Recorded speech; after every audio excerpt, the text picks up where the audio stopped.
Bonjour tout le monde, bienvenue sur ma chaîne. Je vous propose de confectionner un petit étui à sachet de thé. Donc c'est un étui qui va s'ouvrir en accordéon et à l'intérieur donc vous pourrez glisser des petits sachets de thé. Évidemment ça peut comporter d'autres choses que ça. Vous pouvez glisser des photos pour les offrir à quelqu'un. Ou des petits cadeaux, voilà. Donc c'est une petite boîte pas très grande en taille.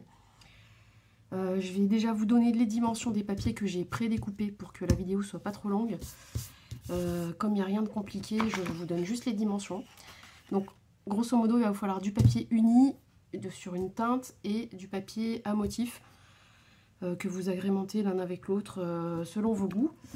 Donc on a une base qui va constituer la boîte qu'on va plier. Donc c'est un rectangle de 7,5 par 24 cm. Donc en un exemplaire. Ensuite, il va vous falloir 5 morceaux identiques pour faire les soufflets. Donc c'est ce qui va... le soufflet, c'est des parties qui vont constituer l'accordéon. Et donc chaque petit soufflet fait 8,5 par 14,85 cm. Donc cela, il vous en faut au moins 5. Ensuite, on va passer sur les morceaux du papier imprimé, ou papier à motif. Il faut quand même des papiers un petit peu costauds, hein, pas du papier trop fin, puisque la boîte après, elle se tiendra mieux et elle sera voilà, plus résistante et plus jolie. Donc on a deux carrés identiques de 7,5 sur 7. Donc c'est pas tout à fait des vrais carrés, mais ça y ressemble. 7,5 sur 7. Donc 2. Ensuite, il vous faut un rectangle, un morceau de papier de 3,5. Donc 3,5 sur 7 cm. Et enfin, pour le dessus et le dessous de la boîte, qui sera pas très épaisse, hein, deux petits rectangles de 1,5 par 7 cm. Donc une fois qu'on a découpé tous ces papiers et préparé, on va marquer des plis sur la base, c'est-à-dire ce papier là, le grand rectangle. On va marquer des plis soit avec un massicot qui fait une planche de rainurage, enfin qui fait massicot et planche de rainurage, soit une planche de rainurage toute seule. Il y a aussi des modèles, moi je vais utiliser ça justement parce que elle est moins grande que le massicot. Et là c'est des petits morceaux, donc ça va très bien. Donc on commence par les premières rainures à faire, donc les plis. Donc on va faire un premier pli à 8 cm, puis un deuxième à 10 cm et un troisième à 18 cm pour commencer. Donc moi les centimètres sur celle-ci c'est en bas.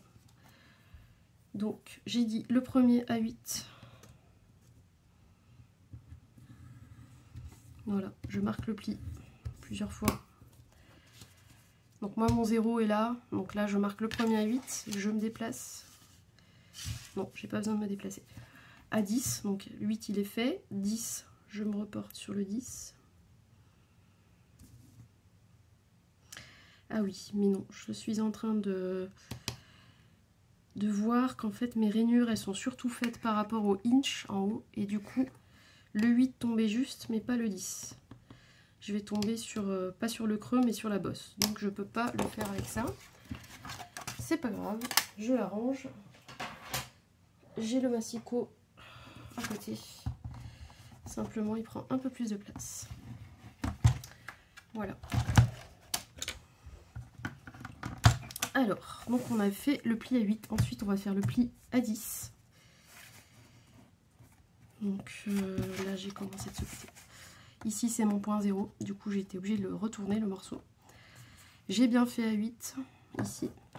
Et donc je fais le deuxième à 10. Voilà, vous voyez, ça marque les plis en fait.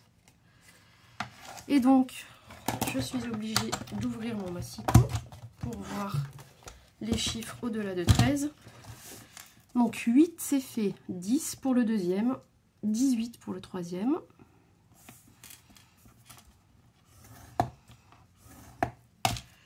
Voilà, ça c'est les trois qui vont globalement composer la boîte. Et on en fait un dernier à 20 cm qui nous laisse du coup la dernière partie pour le rabat. Donc là c'est le dessus, là c'est le dessous de la boîte, là c'est le devant, là c'est le derrière, et ici ce sera le rabat qui est un peu plus petit que les autres parties. Donc une fois qu'on a fait ça, moi j'ai l'habitude de plier pas dans le sens où j'ai fait la rainure, mais à l'inverse. Parce qu'on a certains papiers parfois qui peuvent craqueler. Et j'ai remarqué qu'en le faisant comme ça craquait pas. Ou pas toujours. Bah là ça le fait un petit peu d'ailleurs. Hop. C'est vrai qu'après, selon la qualité des papiers aussi, il y a des papiers qui supportent pas trop la rainure. Donc là ça s'est très bien passé. Ici pas du tout. C'est pas grave, il y a toujours une solution. Il suffira de prendre un petit feutre tout fin de la même teinte. On pourra venir camoufler. Donc là, on a la base de la boîte. Vous voyez l'épaisseur à peu près en largeur.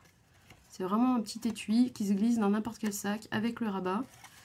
Vous pouvez choisir, vous verrez à un moment donné, moi je mettrai un scratch, mais vous pouvez mettre un aimant. Du coup, pour cacher l'aimant, il faudra bien le mettre en sandwich entre la base et le papier décoratif. Comme ça, on ne verra plus l'aimant. Et là, on entendra le petit clip, clip, clip. Voilà, ça s'aimantera. Donc, la boîte est faite. Donc, on garde bien les chutes, parce que les chutes peuvent nous servir à la déco par la suite, à la fin. Si vous voulez mettre des aimants, c'est le moment de les coller avant de mettre le papier décoratif. Est-ce que j'oublie quelque chose ? On va commencer la partie des soufflets. Voilà. Donc on a bien les 5 parties des soufflets. Les 5 rectangles, tous de la même taille. Et pour chaque rectangle, c'est pareil, on va faire des plis. Donc là, on fait 3 plis au total. 2 dans un sens, dans le sens de la longueur. Enfin, on prend son morceau pour avoir les chiffres sur la longueur. On marque les 2 plis. Puis on va le tourner dans l'autre sens et faire un pli, dernier pli, pour solidariser tout le bas de fermer le bas du soufflet en fait. Donc on va se mettre à 0 comme tout à l'heure. Et pour les soufflets, on fait un pli à 7 cm. Voilà. On fait un deuxième pli à 14 cm. Je vérifie que je suis bien au bon endroit. Voilà. Et vous voyez là, il reste une toute petite place. Un tout petit cadre. 2 gros et un petit. Du coup, on le pivote, on le tourne dans le sens de la hauteur. On se remet sur le 0. Et on fait un pli à 0,5. Voilà, donc une fois qu'on a fait ça, on va prendre une petite paire de ciseaux. Et il y a des parties qu'on va pouvoir enlever. Donc ce que je vais faire pour peut-être le voir un petit peu mieux, je vais hachurer au stylo ce que vous allez pouvoir enlever. Donc là, on va enlever donc cette partie-là. On va partir en biseau ici. Et on va enlever le carré là qui est formé par les deux rainures. Voilà, comme ça. Donc là, on va couper au niveau du stylo, de la trace du stylo. Tout droit, on enlève le carré, enfin le rectangle plutôt, le surplus, et hop, on part en biseau. Du coup, on va refaire un biseau ici, et on va enlever tout le reste jusqu'au bout. Je vous montre au stylo. Bon, peu importe l'angle que l'on fait, le tout c'est de faire un joli biseau, un joli marquage en biais. Je le fais une fois au stylo, mais après, voilà, vous n'avez pas besoin de le marquer, vous. Hein. Il suffira... voilà, donc là, on enlèvera en faisant un angle ici, puis tout le long du rainurage.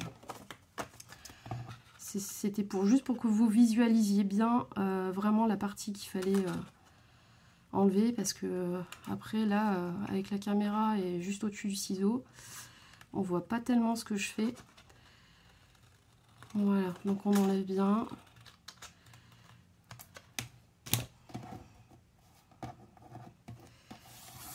Voilà.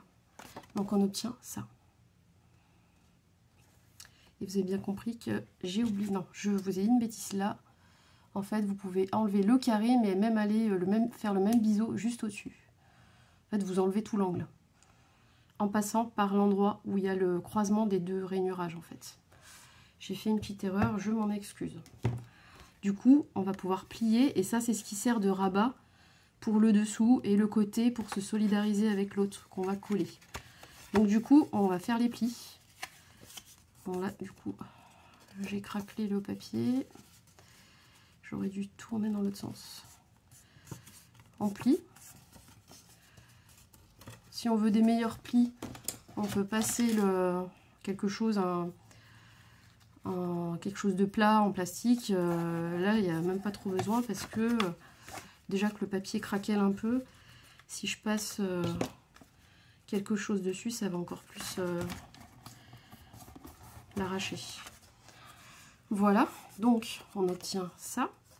Et du coup, on va mettre de la colle là tout le long, sur le demi-centimètre, sur la petite languette ici aussi. Et on va coller, ce qui va nous faire en fait une poche. Une poche qui est fermée sous le dessous, mais qui est ouverte sur le dessus. Donc on fait ça pour les 5 morceaux.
Alors, du coup, on a les 5 soufflets tout prêts. Sachant que les rainures, si vous ne pouvez pas les faire avec une planche de rainurage, j'ai pas pensé à vous dire. Mais en vrai, vous pouvez aussi vous aider d'une règle. Marquer juste au crayon à papier les endroits, le 7 et le 14. Le marquage des plis, vous mettez juste un petit bout de crayon à papier. Et vous placez votre règle et en fait, vous prenez quelque chose... voilà, le bout d'un stylo, quand il est fermé, il y a des capuchons qui sont un peu pointus. Vous marquez simplement un pli en tenant bien la règle. Vous faites un marquage en haut, un marquage en bas pour que la règle soit bien droite. Et vous pouvez faire un pli où vous tracez carrément au crayon et vous venez plier sur toute la ligne du crayon. Voilà, donc maintenant on va les coller. Au début, le scrap... c'est sûr que c'est bien d'être équipé, mais en fait, si on veut pouvoir tout faire avec des équipements, il faut s'équiper de tout, et c'est un budget, quoi. Et donc, on peut aussi se débrouiller pendant quelques temps, le temps d'acheter petit à petit des choses, et surtout de voir si ça nous plaît, parce qu'au début, quand on démarre, on n'est pas sûr voilà, que ça va nous plaire vraiment, donc on teste. Et c'est vrai qu'avant cette phase de test, il n'est pas bienvenu non plus de dépenser des milles et des masses dans des machines, quoi, ou des outils. Donc voilà, donc là on replie par dessus la colle, j'en ai plein les doigts et vous voyez ça vient se fermer. On vérifie qu'on est bien droit sur les angles et puis on appuie, on fait prendre la colle. S'il faut, à la fin, on vient bien le fixer et appuyer. Alors, quand on a des traces de colle, on peut gratter, ça part tout seul. Donc là, on fait ça sur les 5 soufflets. Vous voyez, on a ça. C'est fermé en dessous. Voilà. On va venir ensuite faire un petit trou ici. Voilà, pour faire joli, faire qu'on voit déborder le sachet de thé ici au milieu et qu'on puisse l'attraper facilement. Donc on va vraiment enlever un tout petit bout ici. Soit vous le faites à la main, vous tracez un demi-cercle, même avec un bouchon de bouteille par exemple, vous le posez, vous tracez et vous découpez à la main. Soit on a aussi des petits outils pour faire ça, des espèces de perforeuses, des perforeuses à coin. Donc soit, je ne sais pas si vous allez bien voir avec la forme arrondie, soit au contraire on vient faire une languette, comme ça. Donc là on va prendre le format languette et on va positionner donc le côté ouvert dans la perforeuse, bien centré, et on appuie. Voilà, donc on se retrouve avec les morceaux de papier qui tombent et la petite languette où le sachet de thé va déborder et donc on va pouvoir l'attraper. On fait ça pour les 5. C'est parti.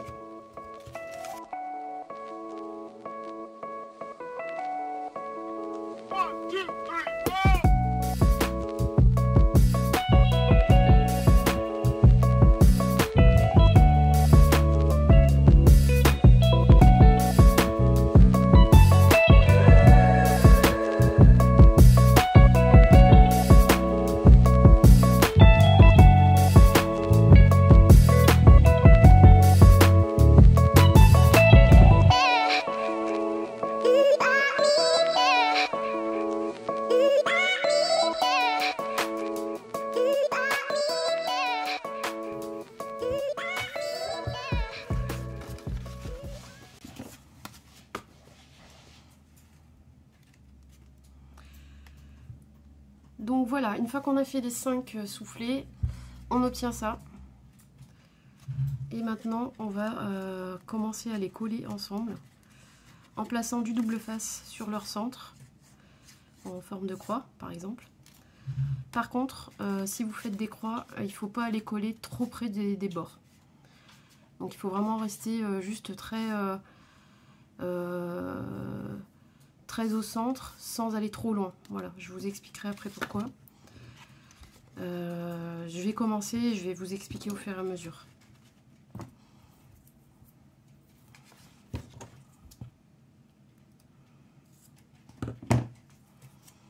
Donc là, on en prend un. On va venir mettre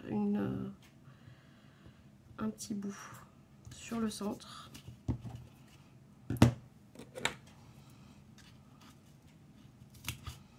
Voilà.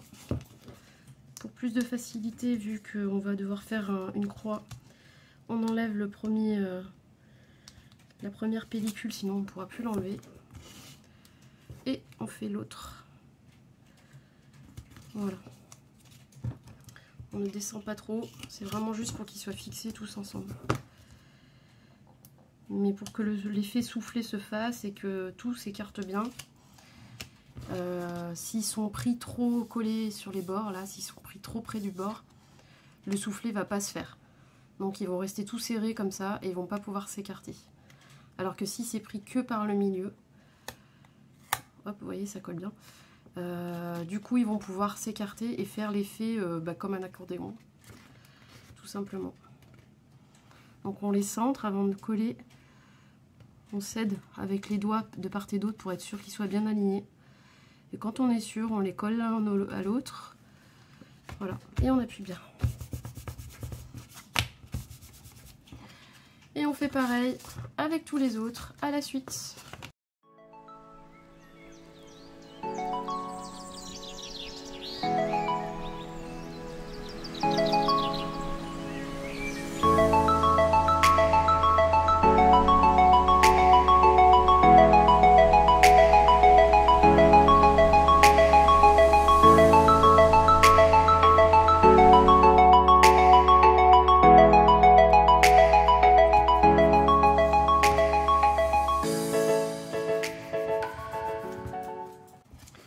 Et voilà, le soufflet est prêt. Donc on a les 5 soufflets. Et du fait qu'ils soient collés vraiment que par le centre de l'élément, vous voyez, ils peuvent s'écarter. Si vous collez ici trop près du bord, hop, ça va rester comme ça. Et donc s'ils sont tous comme ça, ben, ça fera jamais l'épaisseur de la boîte. Ou alors, si vous faites l'erreur, ça peut arriver de pas trop bien jauger la distance du double face. Et bien c'est pas grave, vous en refaites et vous rajoutez des soufflets. Par contre, la personne, quand elle va vouloir l'ouvrir, ils vont s'écarter que comme ça, quoi. Alors que là, vous voyez, hop, on peut ouvrir jusque là. Après, ça peut être un choix de mettre vraiment que des petits emplacements. Soit du coup vous en rajoutez pour faire la dimension de la boîte, soit vous laissez le double face que au centre et ça vous permet d'ouvrir comme un éventail beaucoup plus large. Donc la partie intérieure est faite. Maintenant il va falloir qu'on la mette ici, voilà, dans la boîte. Hop, comme ça, et ça va se fermer. Donc on va, je vérifie juste où j'en suis, que je n'oublie rien de toutes les choses que j'ai à vous dire. Oui, celle-là, je l'ai un peu mieux préparée que les autres. Voilà. Donc, on va coller en fait ce qui reste de la boîte. Vous pouvez faire un... Quand vous préparez vos papiers, vous pouvez faire un effet, la partie intérieure, je sais pas moi, dans un violet plus clair et la partie extérieure dans un violet plus foncé. Ici sur le côté, ça viendra donner du contraste entre les couleurs par exemple. Vous n'êtes pas obligé d'utiliser que du uni de la même couleur. Donc là, on va exactement faire la même chose. On va rajouter un peu de double face directement sur la partie soufflée, c'est plus facile. On refait nos petites croix.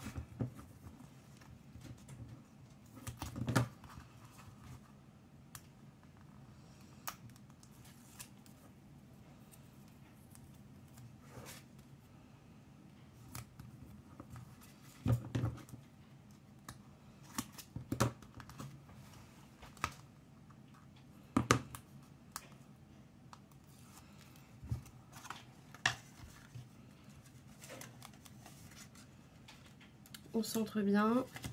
Il faut qu'il y ait la même distance de ce bord et de celui-là, puisque la boîte est un poil plus large que le soufflet en lui-même. Donc c'est pour que le soufflet se retrouve bien à l'intérieur de la boîte et ne déborde pas. Donc moi je pense que je suis pas mal. Et on vient... Non, je vais commencer par ce côté-là. Par le dos de la boîte. On se met au bord. Ici, vous vous mettez bien à la rainure en fait. Ici. Et vous collez. Voilà. Bon, je vais pas coller très droit. Alors l'avantage du double face, pas trop fort, c'est qu'on peut réajuster si ça va pas. Voilà, là c'est mieux. Donc on obtient ça avec la partie soufflée. Du coup, on va coller cette partie à l'autre de devant. Par contre, ici, c'est au choix. Mais je pense que il vaut mieux faire le petit trou de nouveau, la languette, parce que le premier sachet, sinon, on va pas pouvoir l'attraper correctement. Donc je reprends ma perforeuse. Je centre et je perce. Voilà, donc là, vous voyez, ça va tomber tout pile en face. Donc, on recommence. On colle le double face, une petite croix.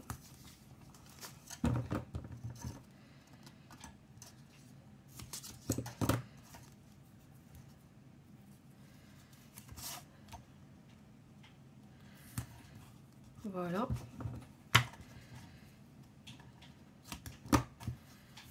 Ah, j'ai oublié d'enlever la première languette. Bon. Comment je peux faire? C'est pas grave.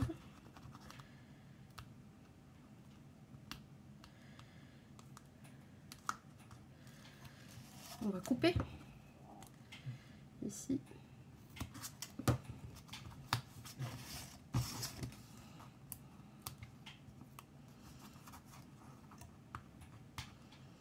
Alors c'est toujours, voilà, c'est toujours un peu long des fois d'attraper la languette. Et l'autre, on enlève. Voilà. C'est pas très grave, ça colle autour. Puis comme ça vous montre que ben, on fait, ça peut arriver de faire des erreurs. Donc le premier soufflet, on le met bien sur la rainure ici. On centre, on essaye de pas se mettre tordu pour que la boîte soit toujours collée bien en face. Et on colle. Voilà, on appuie bien. Et donc la boîte à souffler est faite. Voilà.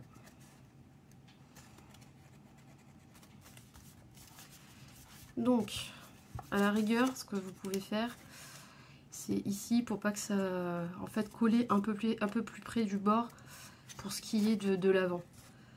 L'avant et éventuellement l'arrière. L'arrière, c'est moins, ça se verra moins. Mais ici, là, ouais, je vais rajouter un bout. Hop. Ou vous pouvez mettre de la colle aussi.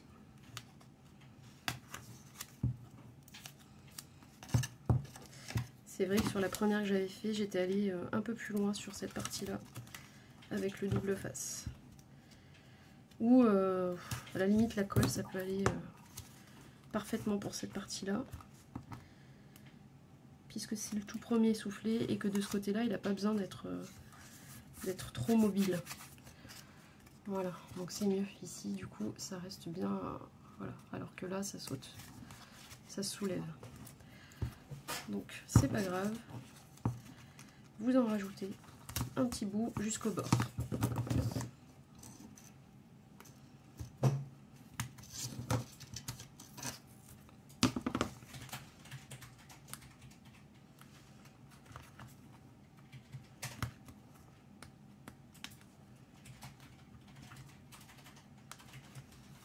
Voilà. Donc, la boîte est prête à être décorée avec les papiers imprimés. On prend les deux gros carrés. Alors, si vous avez des sens au niveau des motifs, là, ça va, c'est des fleurs. Je les ai coupées tout dans la même bande, la même longueur. Donc, elles seront toutes forcément dans le même sens. Mais quand vous avez des papiers imprimés, faites bien attention au sens que ça va prendre sur la boîte. L'arrière et l'avant, que ça soit pas le motif dans un sens puis l'autre. Voilà, donc moi je vais mettre les fleurs vers le haut. Du coup c'est pareil, je vais devoir faire la petite encoche. Donc sur celui-là.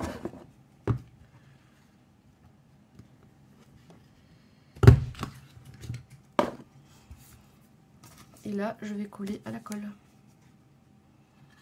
Donc c'est très facile, tout simple. Il suffit de bien suivre les étapes.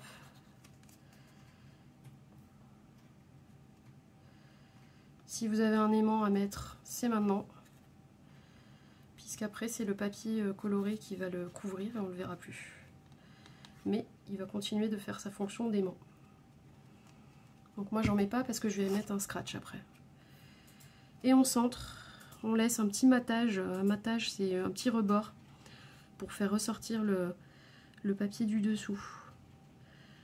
Et à la rigueur, je dirais même, ce qui est le plus pratique, surtout quand on débute, c'est de coller ces papiers extérieurs quand on a encore la base à plat, avant de mettre les soufflets. Ça sera plus facile à centrer. Voilà. Le petit matage sur le bord pour voir le papier saumonné. On peut même passer les doigts à l'intérieur sur le premier soufflet pour bien coller le papier. Ensuite, on va coller l'arrière. Pareil, les fleurs vers le haut. On colle bien les coins.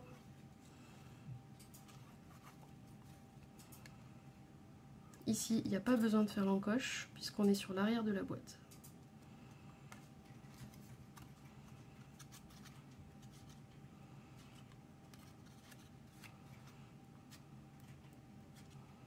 On peut même rajouter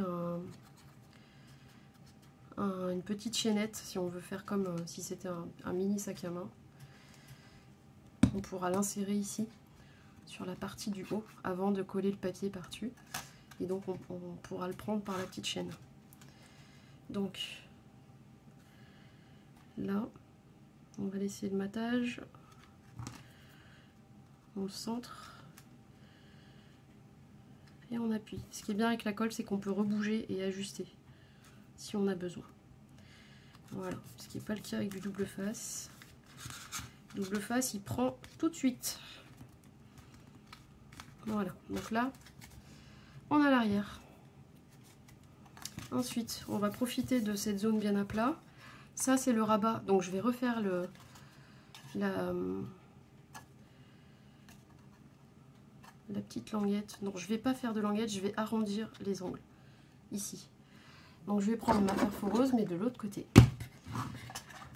Et on va enlever finalement le côté pointu ici. Qui, de toute façon, risque de s'abîmer et de devenir vraiment pas très joli. Voilà, je centre et j'appuie. Donc on a des bouts qui ne sont plus pointus, qui sont arrondis. Alors ensuite on va coller le rabat pour lequel du coup on va enlever aussi les pointes. Les fleurs vers le haut, donc c'est ces pointes là que j'enlève.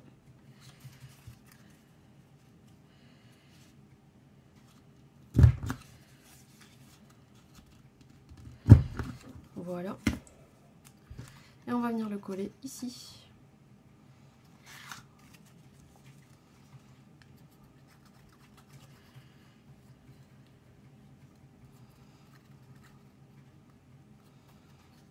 Alors la colle sent bien fort. Donc je respire un peu plus fort parce que ça me fait faire de l'asthme. Mais c'est pas grave, on a bientôt terminé. Voilà.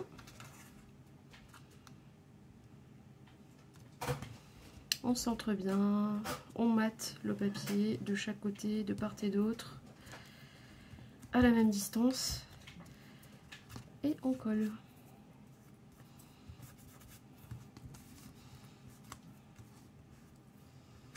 Voilà.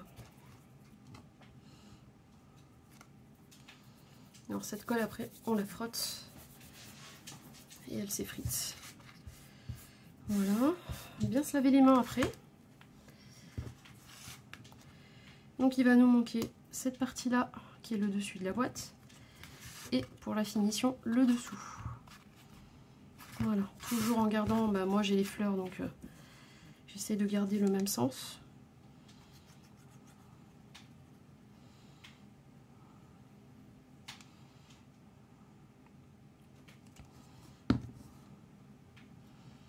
On maintient le papier avec le matage de la même distance du bord que les autres papiers imprimés pour avoir une belle régularité. Oups, ça glisse. Voilà.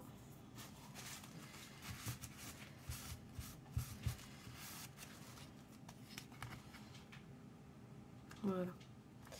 Là, il est droit. J'ai mis un peu trop de colle, du coup, il glisse facilement. Donc, on va le laisser prendre. Voilà. Donc là, c'est le dessus.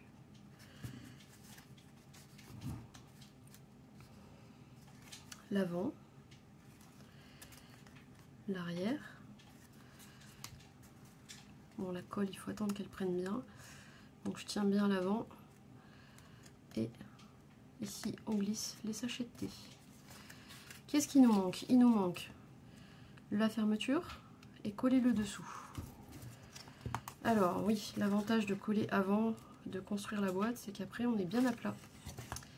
Pour appuyer, c'est beaucoup mieux. Hop, mais bon, ça se fait, c'est pas quelque chose... Les papiers sont pas trop fragiles. Donc ça va aussi, c'est juste un peu moins pratique. Donc on va garder le sens des fleurs, voilà. Voilà. On plaque sans trop appuyer pour pas déformer la boîte. Ah, je mets toujours trop de colle à un endroit. C'est fou ça. On peut aussi l'appuyer comme ça un petit peu. Voilà. Le dessous est collé.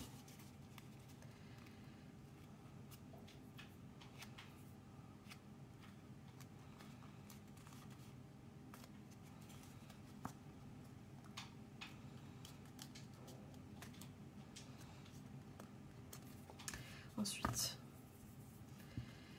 on va mettre un scratch que je n'ai pas sorti évidemment, donc je vais le chercher.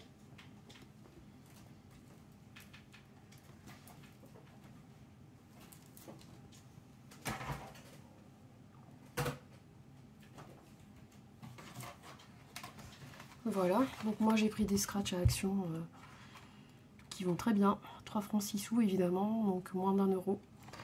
Il y en a 20 dedans, donc il y a 20 parties avec les petites griffes plastiques là, et 20 parties, 20 petits ronds qui sont de la même forme, mais avec le côté dufteux. Donc je prends un côté dufteux. Je pense que je vais mettre le côté dufteux plutôt en dessous. Donc il faut à peu près regarder la boîte où ça se situe. On vise pour que le rabat soit bien en plein. Donc je repère sur ma fleur hein, par exemple. Voilà, je sais où ça arrive, jusqu'où ça va, et je colle. Donc il y en a un qui est posé. Maintenant il me faut la partie qui gratte. Donc j'en attrape une, si j'y arrive, sans tout démonter, voilà. Je le colle, non pas sur la boîte, sur le dessus. Voilà. Une fois qu'il est bien posé dessus, l'autre, j'ai plus qu'à fermer en mettant bien droit le rabat jusqu'à la rainure en haut de la boîte et je viens appuyer. Voilà, donc la boîte est bien droite, le rabat bien droit ici. Et une fois que c'est bien pris, ça s'ouvre. On rappuie encore un petit peu partout. Et ensuite c'est bon, on pourra scratcher, descratcher. Voilà, donc on a constitué toute la boîte. On peut imaginer mettre un élément de décoration dessus. Je vérifie que tout a bien pris, hein, que tout a bien collé. Donc moi j'ai choisi d'utiliser une planche de tampon. Je vais refermer la colle hein, parce que l'odeur là... Voilà. Toujours bien nettoyer les bouchons de colle. Hein. Ça part tout seul avec un mouchoir. Hop. Même si je vais en avoir besoin.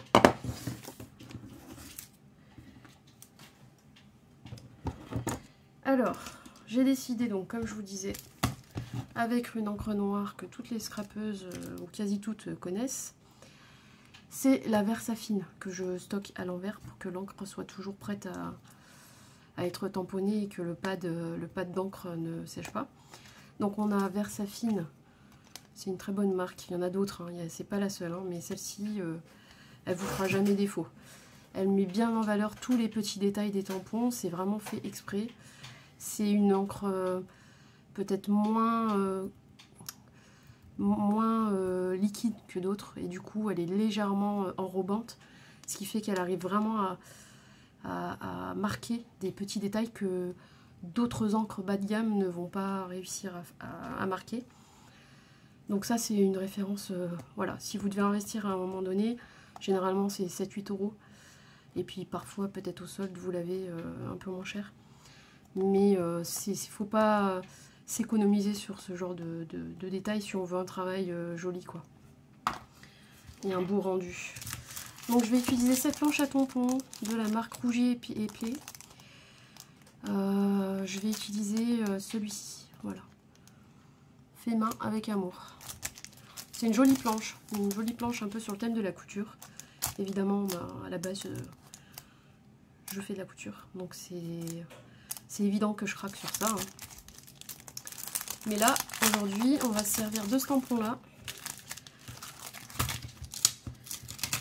pour décorer la boîte, parce que c'est la bonne taille, hein, je trouve, comme déco. Et j'aime bien le rendu. On peut mettre, vous pouvez mettre ce que vous voulez. Hein. Donc, pour utiliser ce tampon clear, on appelle ça un tampon clear, c'est du caoutchouc transparent et avec des reliefs qui vont marquer ce qu'il y a sur le tampon. Je vais utiliser une planche, mais vous pouvez utiliser des petits carrés en acrylique. Est-ce que j'en ai un à portée de main? Oui. Voilà, il y a des carrés comme ça. Bon, là, le tampon, il y a des carrés plus gros. Hein. Là, le tampon déborde, mais on le colle. Comme c'est caoutchouteux sur les bases lisses comme ça reste collé. On ancre et on vient placer, on vient hop, tamponner. Le problème de cette technique, il faut être sûr de soi, il faut être sûr de son encre et bien connaître son tampon. Au niveau du geste, il faut être précis et pas bouger en fait, parce qu'une fois que vous soulevez, vous n'arriverez quasiment jamais, à part si vous avez vraiment un coup de chance, à retamponner exactement au même endroit, ce qui fait que les écritures, ça va bouger, ça va faire une double lettre, une double épaisseur, enfin c'est pas très joli. Et généralement, c'est raté. Donc moi, pour assurer le coup, j'ai pris une planche à tampon chez Action, 4 € et des brouettes. Et je me sers de... J'ai jamais autant tamponné que depuis que j'ai cette planche. Donc c'est pareil, il y a une base lisse qui est même un peu quadrillée si on veut se repérer. On va utiliser par contre un bout de papier dans nos chutes. Pour contraster, moi je vais reprendre un bout du papier uni. Alors là j'ai une petite chute, est-ce que ça rentre? Oui, ça rentre. Donc je vais laisser la mousse, ici il y a une petite mousse, pour vraiment pouvoir appliquer le tampon correctement et que tous les détails s'imprègnent. Je bloque avec des petits aimants que j'ai là sur la planche. Bon, moi j'ai juste mis des petites tirettes en scotch quoi, pour pouvoir les attraper plus facilement. On bloque le papier. Alors on les met pas trop près de là où on va tamponner parce que ça va gêner le tampon. Il va y avoir une épaisseur à côté et du coup le tampon il va rester de travers. Donc on le met vraiment sur la pointe. Moi je place mon tampon là où, alors je vais économiser mon papier au maximum, donc je le mets bien au bord. Du coup mon aimant je vais le mettre là. Le papier bougera pas et peu importe s'il est de travers, de toute façon je vais le redécouper. Voilà, une fois que je l'ai placé sur mon papier, je ferme et il va se coller. Une fois qu'il est collé sur la planche, je vais ancrer. Donc la Versafine, elle a toujours une petite protection qu'il vaut mieux garder. Voilà. Et donc on tamponne bien à plat plusieurs fois comme ça.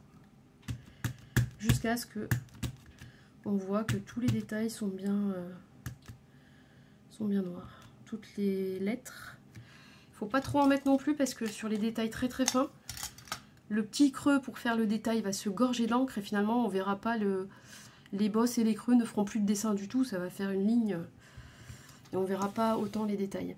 Il vaut mieux s'y reprendre à 2 fois puisqu'avec ce système, quand on ferme et qu'on réouvre, on réancre, on referme, ça tombe exactement au même endroit. On peut y aller doucement et faire en plusieurs fois. Donc là, je place et j'appuie. Alors le mieux pour appuyer de manière homogène, c'est pas d'y aller au doigt, c'est de prendre un mouchoir ou un chiffon propre, ce que vous voulez. Et en fait, on glisse avec. Voilà, on frotte délicatement, on soulève et magie. Le tampon est super net. Donc une fois que c'est fait, ben là moi j'ai pas vraiment besoin de retamponner. On nettoie son tampon assez rapidement. Pour la Versafine encore ça va, mais il y a quand même des encres qui marquent les tampons. Si on les laisse sécher Donc là, je vais mettre juste un peu d'eau pour commencer. Puis tout à l'heure, je mettrai un produit, de l'eau savonneuse. Là, c'est juste de l'eau pour l'instant. J'enlève, je frotte un peu pour enlever le plus gros. Voilà, je le laverai correctement tout à l'heure. Hop, je peux refermer. Alors, évidemment, j'ai aussi fait la languette ici. Et j'ai mis de l'encre partout. Voilà, c'est réparé, ça part très très bien. Hop.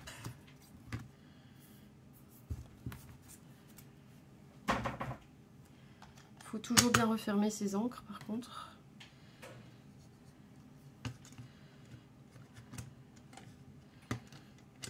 Et moi, je les maintiens à l'envers.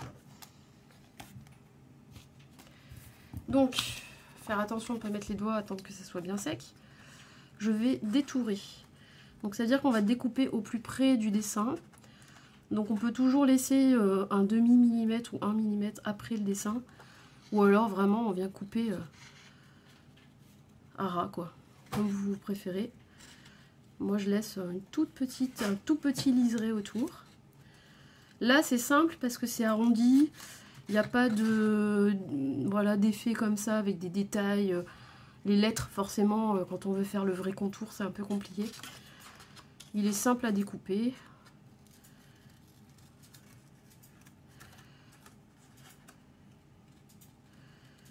Et puis, l'astuce, en fait, c'est de ne pas tourner avec le ciseau, mais tourner le papier.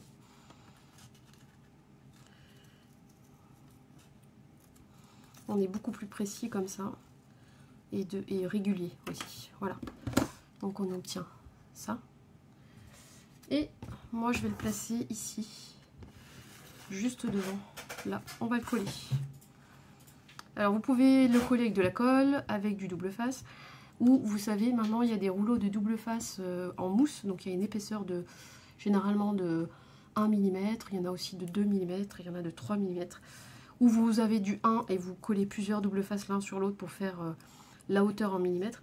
Et du coup, on va avoir l'impression qu'il est collé un peu en 3D. Ça fait une espèce d'ombre en dessous. Là, c'est pas trop utile.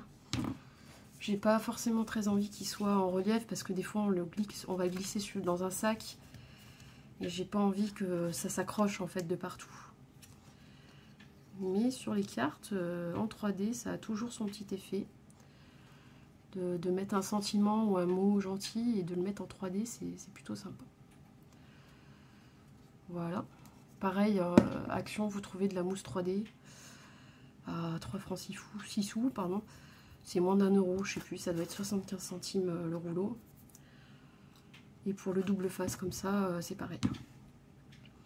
C'est pas cher. Celui-là, à la longue, méfiez-vous, il se décolle. Moi, des fois, quand je fais des structures, j'utilise pas celui-là, j'utilise un autre que j'avais acheté d'ailleurs chez Craftelier, qui est rouge en fait. La surface en plastique qu'on enlève est rouge. C'est du extra fort. Et quand c'est pour des cartes, je mets celui-là, mais parfois, si c'est pour tenir vraiment quelque chose d'important sur la carte, je double avec de la colle en fait. Pour être sûr qu'à la longue, il ne s'enlève pas. Il supporte pas très très bien la chaleur aussi. Ce double face. Bon, après pour le prix, on va pas se plaindre, ça fait l'affaire. Hein. Il faut juste bien être logique sur le fait que voilà, quand on met quelque chose d'assez, voilà, c'est un truc qu'on va manipuler, ou si c'est juste une carte, voilà, qui finit sur une étagère, bon, faut voir si le papier épais qu'on colle dessus, en fonction de l'épaisseur, faut peut-être renforcer un petit peu. On centre. Voilà, donc moi je vais peut-être rajouter encore un petit ruban autour pour que ce soit un peu plus joli et que ça brille. Alors attendez. Alors, lequel je vais mettre? Oui, celui-là.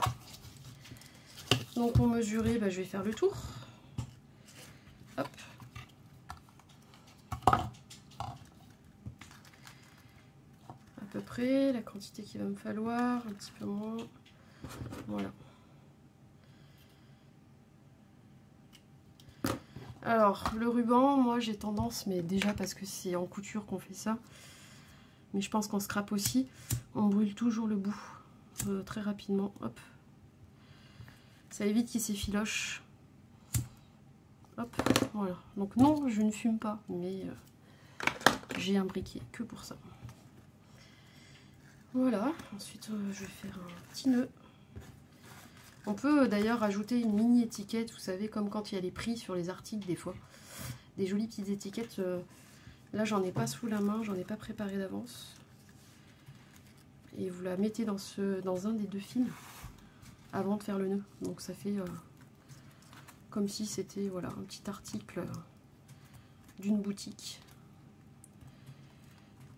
Donc je vais commencer par faire un double nœud pour fixer le ruban, parce que de toute façon je l'enlèverai.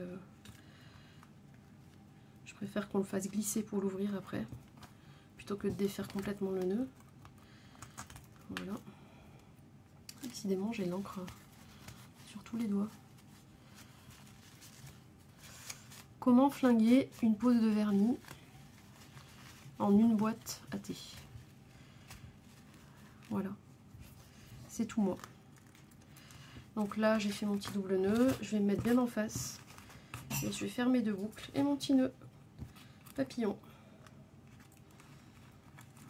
Voilà. Si c'est trop long, bah, vous coupez. Moi j'aime bien comme ça. Je le tourne pour qu'il se retrouve un peu plus droit. Et voilà. Merci d'avoir suivi la vidéo. J'espère que le tuto vous a plu. C'est très facile, tout simple, tout mignon. Et parfois, bah, ça peut être le complément d'un petit cadeau, un petit truc déco avec. Ça peut avoir l'utilité des sachets de thé, mais pour toute autre chose. Cette idée, il me semble que je l'ai vue sur Pinterest. Par contre, j'ai plus en tête le nom de celle qui l'avait postée, mais je vais vous le mettre en barre d'infos si jamais vous voulez aller voir aussi le modèle qu'elle a confectionné sur d'autres teintes, mais qui est tout aussi jolie. Donc voilà, je vous laisse sur ce, prenez bien soin de vous et à la prochaine vidéo. N'oubliez pas les petits pouces et puis abonnez-vous si vous voulez voir la suite. Vous serez alerté de toutes les vidéos. Allez, je vous embrasse.